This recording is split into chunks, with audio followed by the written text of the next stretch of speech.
बिस्मिल्लाहिर्रहमानिर्रहीम। अस्सलाम वालेकुम। आज पाकिस्तान अफेयर के लेक्चर 11 में हम उर्दू हिंदी कंट्रोवर्सी पे बात करेंगे।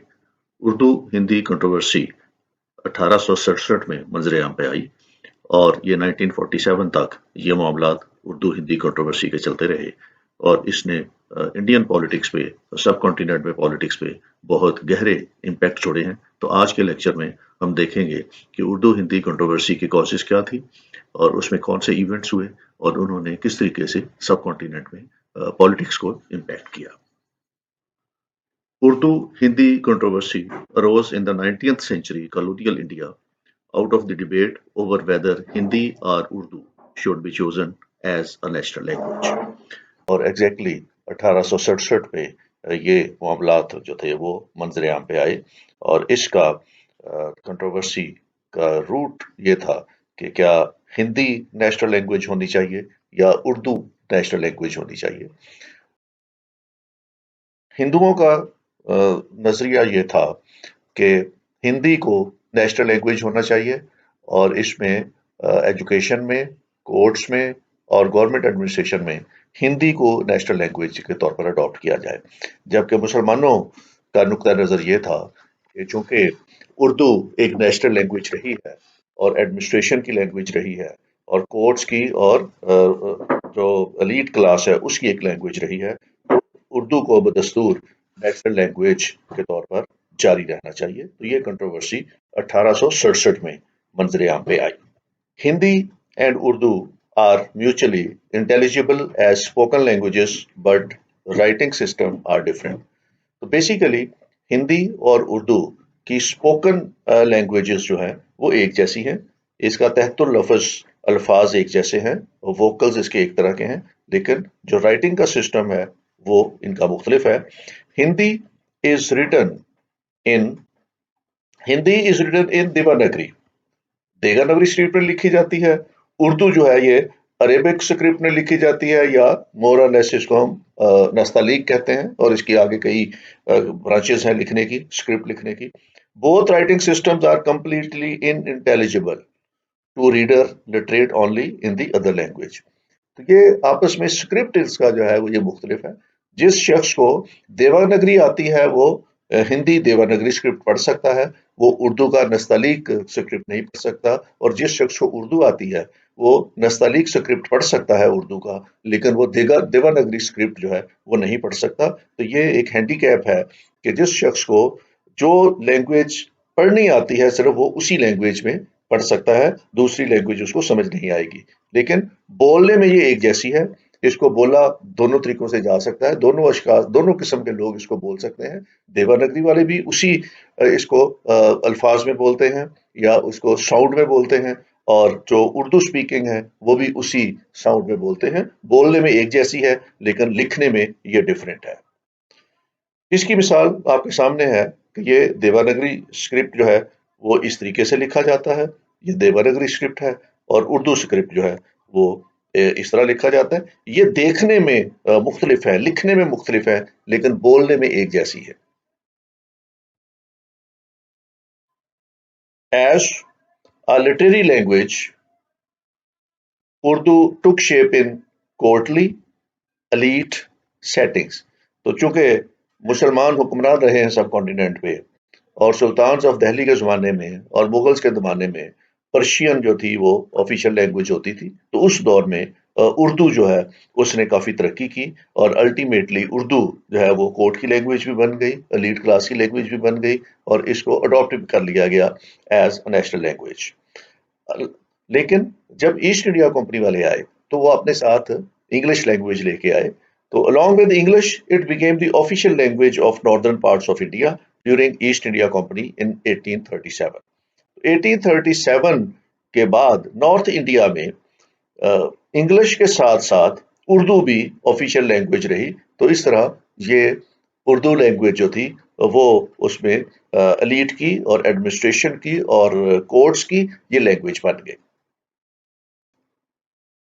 लेकिन 1867 में इन 1867 ब्रिटिश गवर्नमेंट ने हिंदुओं का ये मुतालबा मानने का एक अंदिया दिया کہ انگلش کے ساتھ ساتھ ہندی کو بھی آفیشیل لینگویج کے اسٹیٹس پہ دے دیا جائے گا، اور اس سے یہ ہندی اور اردو کنٹروورسی منظر عام پہ آئی۔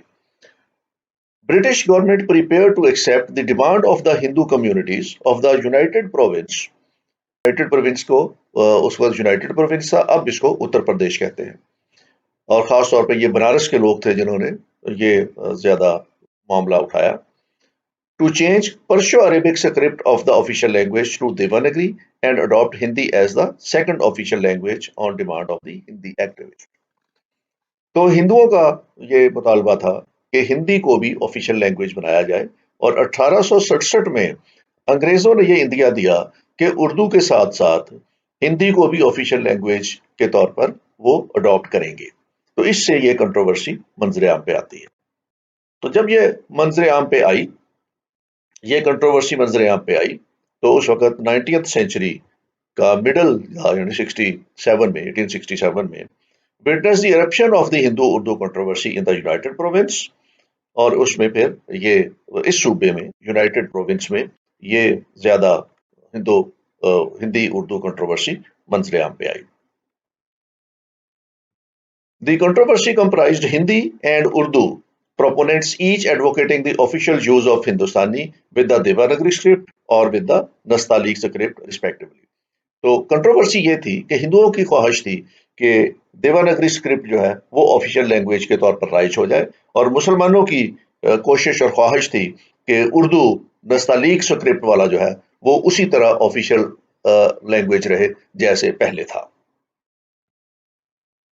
Hindi movement advocating the growth and official status of Devanagari were established in northern India۔ تو ہندوؤں نے ایک موومنٹ شروع کی جس کو ہندی موومنٹ کہتے ہیں، اور یہ انہوں نے نارتھرن انڈیا میں شروع کی، اور اس میں بابو شیوا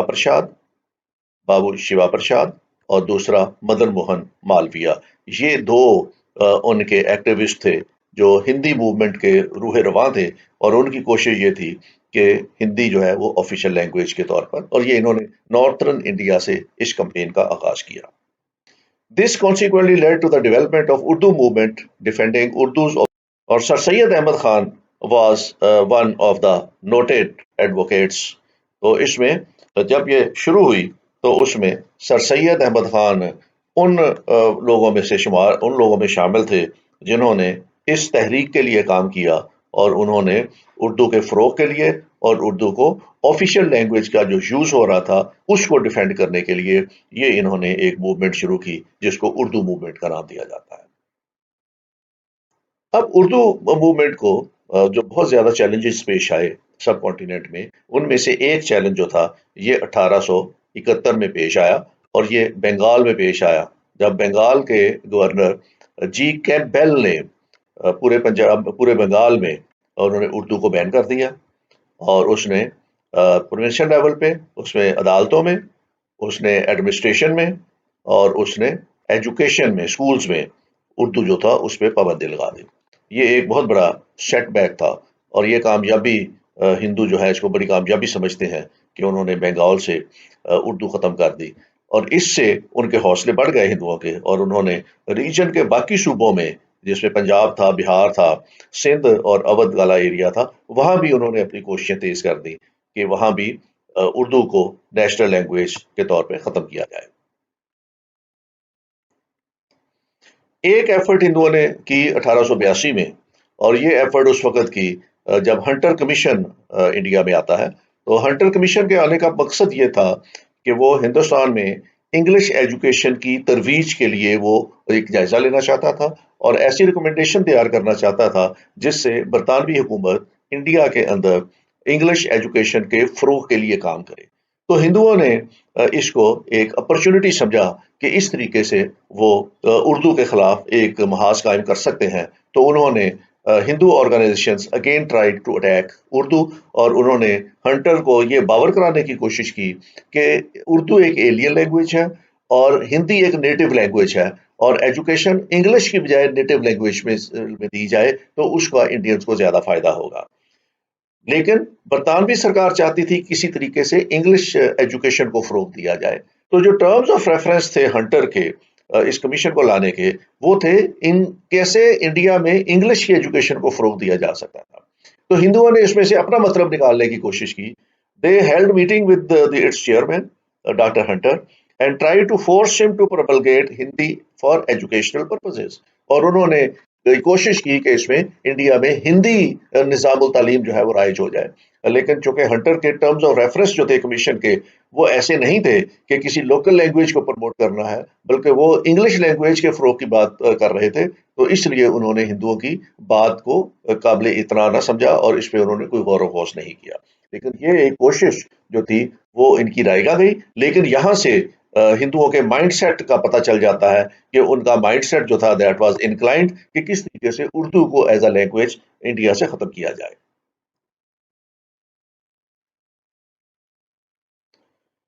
اس کے بعد اگلا جو سیٹ بیک ہوتا ہے وہ ہوتا ہے اس میں یو پی میں. یہ سن 1900 میں یو پی میں میک ڈونلڈ جو تھا وہ گورنر بنا دیا گیا، اینتھنی میک ڈونلڈ. اور اینتھنی میک ڈونلڈ شروع سے ہی اینٹی مسلم تھا اور یہ ہندوؤں کی فیور میں تھا اور پرو ہندو تھا.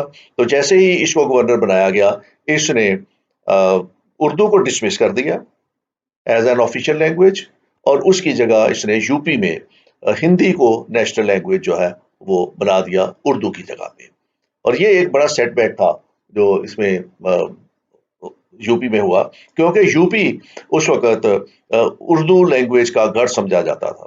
تو he issued orders and declared Hindi the official language of the province.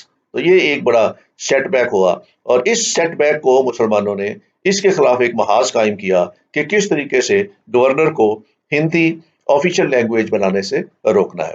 تو پہلے جو اٹیمپٹس ہوئی اس میں سر سید احمد خان نے بھرپور کردار ادا کیا. لیکن یہ 1900 میں جب یہ دوسری اٹیمپٹ ہوتی ہے تو اس وقت سر سید احمد خان انتقال کر چکے تھے. تو پھر نواب مشر الملک نے یہ ذمہ داری سنبھالی کہ اردو کو سب کانٹیننٹ میں کیسے ڈیفینڈ کرنا ہے. تو نواب مشر الملک سر سید احمد خان کے بعد دوسرے بڑے لیڈر تھے جنہوں نے سب کانٹیننٹ میں اردو کے تحفظ کے لیے اقدامات کیے اور انہوں نے اپنی ایفرٹس کی.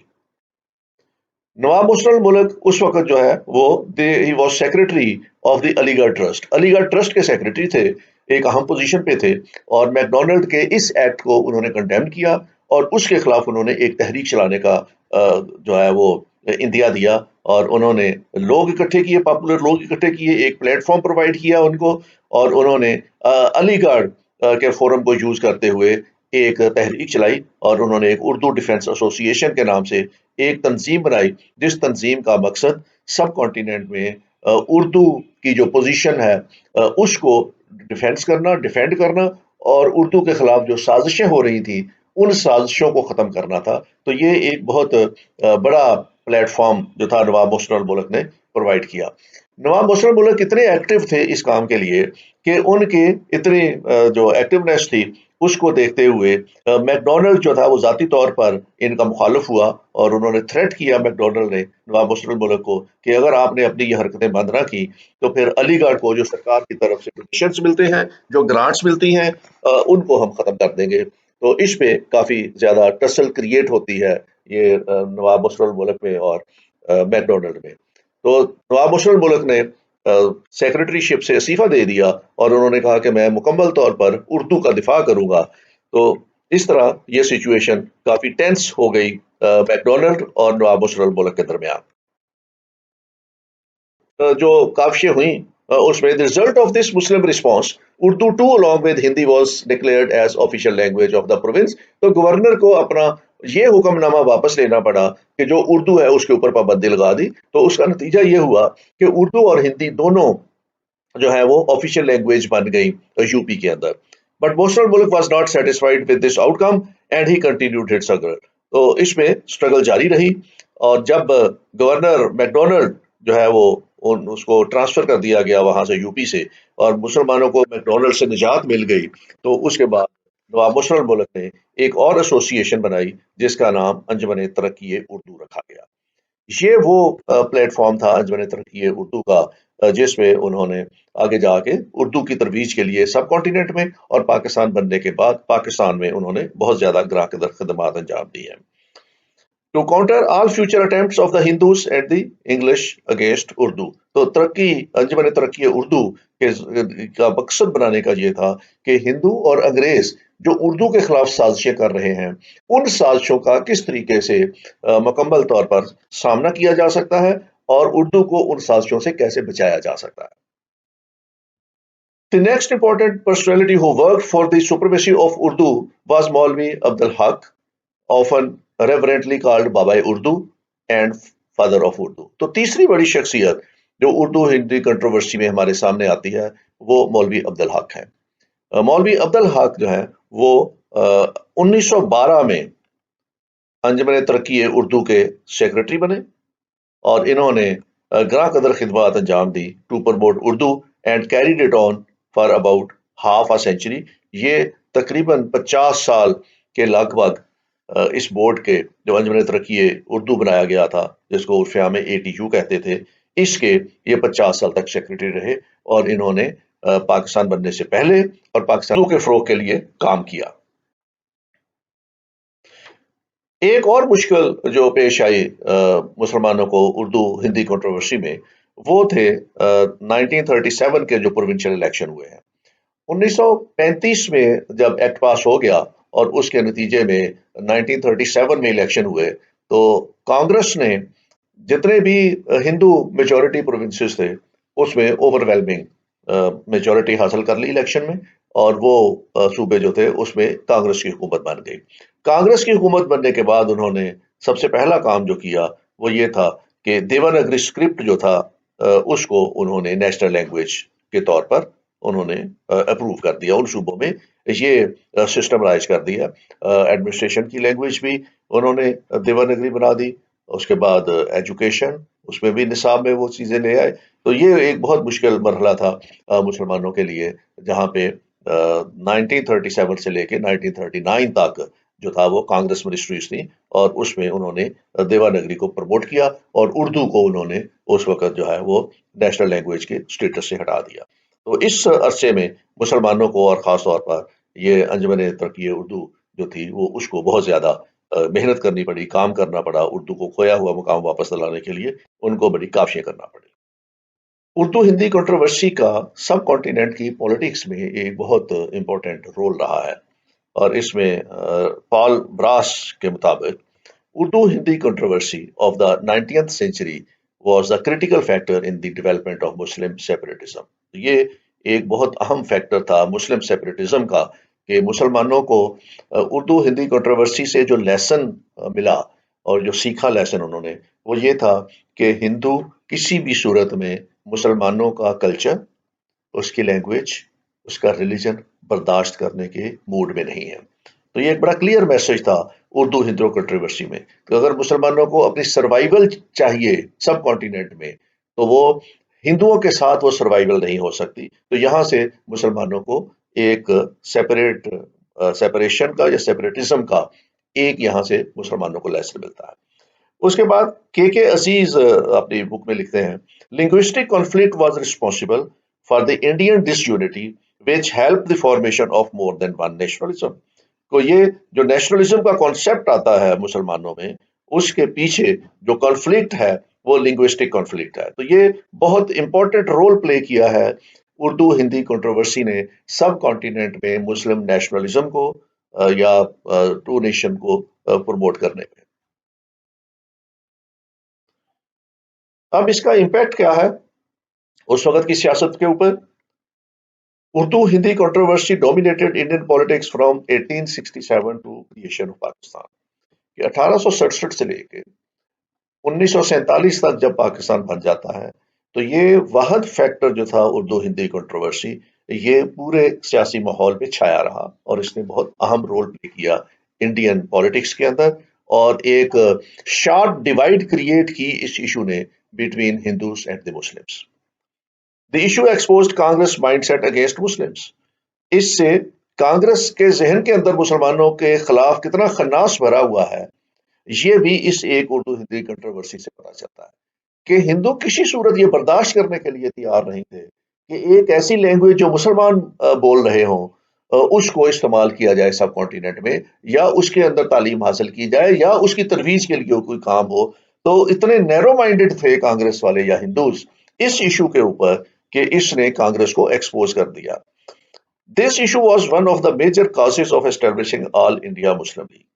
ये इशू जो पाकिस्तान बनाने के लिए जो मुसलमानों ने सियासी सरगर्मियां शुरू की ऑल इंडिया मुस्लिम लीग की सूरत में, तो ऑल इंडिया मुस्लिम लीग बनाने का जब मुसलमानों के जहन में ख्याल आया, तो उस ख्याल में एक फैक्टर जो था वो उर्दू हिंदी कंट्रोवर्सी था। Urdu Hindi controversy gave the concept of two nation theory and subsequently creation of a separate homeland for Muslims। तो ये इब्तदा थी Urdu Hindi controversy two nation theory की। इसके बाद में खुल के चीजें सामने आई और उसमें फिर मुस्लिम अकाबरीन ये कहने के लिए जो थे वो तैयार हो गए कि हिंदू और मुसलमान दो डिफरेंट नेशंस हैं और इनमें लैंग्वेज मुख्तलिफ है, इनमें कल्चर मुख्तलिफ है, इनका रहना सहना मुख्तलिफ है और इनका बाकी चीजें मुख्तलिफ है। ये दोनों में से कोई चीज मुमासलत नहीं है। इसकी भी इब्तदा टू नेशन थ्योरी की उर्दू हिंदी कंट्रोवर्सी से होती है। तो हिंदू उर्दू कंट्रोवर्सी ने इंडिया की सियासत में सब कॉन्टिनेंट की सियासत में बहुत अहम रोल प्ले किया है और इसकी वजह से ही मुसलमानों में और हिंदुओं में एक खलीज डेवलप होना शुरू हो गई, जो सबसिक्वेंटली 1947 में दो सेपरेट कंट्रीज या दो सेपरेट नेशंस बन के सामने आई। अब इसके लिए कुछ रेफरेंसेस हैं। इनको अगर आपने कोई एक्स्ट्रा और मटेरियल हासिल करना है या मजीद फर्दर रीडिंग करनी है या अपने स्क्रिप्ट में आपने रेफरेंसेस को कोट करना है, तो उसमें पॉल आर ब्रास का language, religion and politics in north India, ये बड़ी रेलिवेंट बुक है, इसमें से आप मटेरियल ले सकते हैं। Urdu as the language of education in British India by Tariq Rahman की, इसके आप मदद ले सकते हैं। Hindi Nagari movement, one language two scripts by Christopher King, ये एक अच्छा रेफरेंस है इसमें। और मेकिंग ऑफ पाकिस्तान के अजीज, इसको आप देख लें, ये अवेलेबल है और नेट पे भी अवेलेबल है। इसमें से you can have material from this, ये इसमें से भी आप रेफरेंसेस ले सकते हैं। Then is the poisonous potency of script, Hindi and Urdu by Robert King की है। और उसके बाद country sorry a century of dedicated services, Anjuman Taraqqi Urdu की। और the South Asia analysis group का हिंदी उर्दू कंट्रोवर्सी। तो ये 6-7 रेफरेंसेस हैं, आप फर्दर रीडिंग के लिए यहाँ से हेल्प ले सकते हैं। ये था हमारा आज का लेक्चर जिसमें हमने उर्दू हिंदी कंट्रोवर्सी और उसका इम्पैक्ट देखा। कल हम इंशाल्लाह कल के लेक्चर में हम इंडियन नेशनल कांग्रेस, इसकी एस्टैब्लिशमेंट, इसकी कॉन्स्टिट्यूशन, इसका मोटिव और इसका role in the Indian politics, ये डिस्कस करेंगे। Thank you very much, take care, खुदा हाफिज।